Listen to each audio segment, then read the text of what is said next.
So let's talk about higher education. Right now, it feels like we're drowning in a sea of buzzwords. Hybrid, blended, online, HyFlex. But what do any of these labels actually mean when it comes to learning? We're going to look past the jargon and find out what really matters. You know, Shakespeare really nailed the big question we're asking here. Does calling something HyFlex or blended automatically make it good?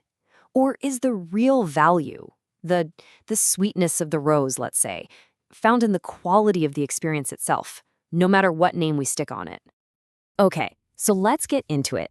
The whole post-pandemic university world is honestly a bit of a mess when it comes to these terms. Schools and professors are throwing around all these different words for new ways of teaching, but nobody seems to agree on what they mean. And that's a huge puzzle, because it's hard to focus on what works if we don't even have a shared language. And that really gets to the heart of it, right? Instead of getting all tangled up in definitions, what if we just asked a much better question? How do we build an education that works, that's engaging, that's fair for every single student, no matter how or when they show up to learn? To figure this out, we're going to follow the story of one university that decided to tackle this question head-on, the University of Southern Queensland in Australia, or USQ for short. And trust me, their journey is a really fascinating look at what it takes to navigate this new world. So, to get UNSQ, you first have to get who their students are. And this is not your typical college campus. I mean, look at these numbers. A massive 70% of their students face some kind of equity challenge. Over 60% are learning completely online. And for almost half of them, they're the very first person in their family to ever go to university. A one-size-fits-all approach? Yeah, that's just not going to fly here. And this just sums it all up, doesn't it? This was their core challenge. How on earth do you create a learning experience that feels just as rich and valuable for a student sitting in the classroom as it does for someone logging in live from home, as it does for a parent who can only study late at night after the kids are asleep? That was the giant puzzle they had to solve. So, facing a problem this big, what do? Well, they didn't just wing it. They knew they needed a roadmap, a structured way of thinking, basically a framework to guide them into the future. Now, one of the big ideas they looked at was this thing called HyFlex. The name itself is a mashup of hybrid and flexible. And really, at its core, HyFlex is all about giving students real choice. You can come to class, you can log in live while it's happening, or you can catch up later on your own schedule. The trick is making all three of those options equally good. But UniSQ didn't just grab one idea and run with it. They were smart. They blended the principles of HyFlex with another really powerful framework called Beyond Blended, which comes from a UK group called JISC. Think of it like getting two different toolkits to build something really new and powerful. And that JISC framework is built on these 6 key pillars. It basically forced UNSQ to ask the hard questions about everything. Where does learning happen? What tools do we use? At what speed do students learn? How do we mix different modes? What choices do we give? And what help do people need? It's a complete 360-degree view of teaching and learning. So from all that thinking, UniSQ came up with their own 3 core principles. It wasn't just about choice. They put a huge emphasis on something they called flat learning, this idea of creating a classroom where it doesn't matter if you're online or in person, your voice is heard equally. And the foundation for all of it? Accessibility. Making sure everything was designed from the ground up so that everyone could succeed. All right, so they had the plan, they had the principles. Now it was time for the real test. They launched this massive pilot program to see if all this great-sounding theory could actually survive in the real world with real teachers and real students. And they were super clear about what they wanted to find out.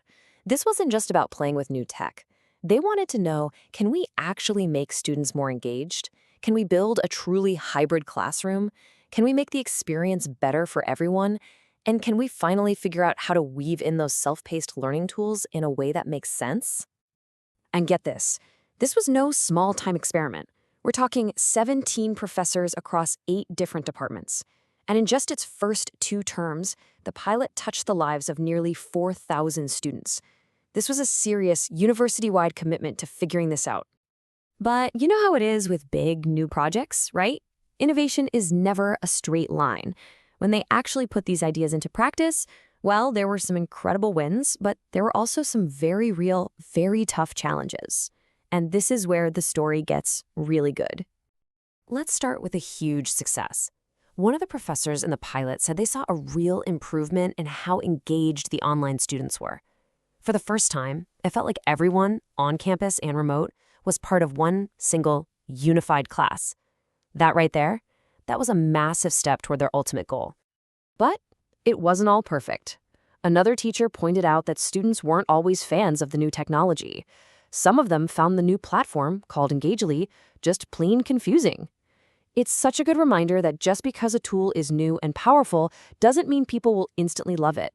Change can be hard. And then you had the practical nuts and bolts problems. This quote highlights a classic issue with hybrid teaching, the tech in the room. If you just have one fixed camera at the back of the room, the online students can feel more like they're just watching a show instead of being part of the class. It completely breaks that unified feeling. And finally, maybe the most important piece of all, the human element.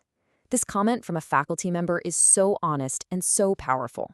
Designing these amazing flexible learning experiences takes a ton of time and a whole new set of skills. And those are things that busy professors just don't have a lot of. So after all of this, the good, the bad, the messy, what did USQ actually learn? Well, the pilot was never really about just getting a pass or fail grade. It was about collecting all these crucial lessons, the insights they needed to grow a better learning environment for the future. And here it is, the single biggest, most important lesson they learned. It was a total shift in thinking. They realized that asynchronous learning, all the stuff students do on their own time, like readings and discussion boards, it isn't just some extra add-on. It's the glue.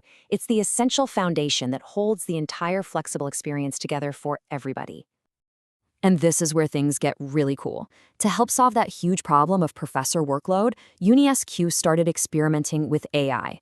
They actually built little AI tools, like a HyFlex helper, that could act as a thought partner for teachers, helping them brainstorm ideas for redesigning their courses and, hopefully, lighten that heavy load.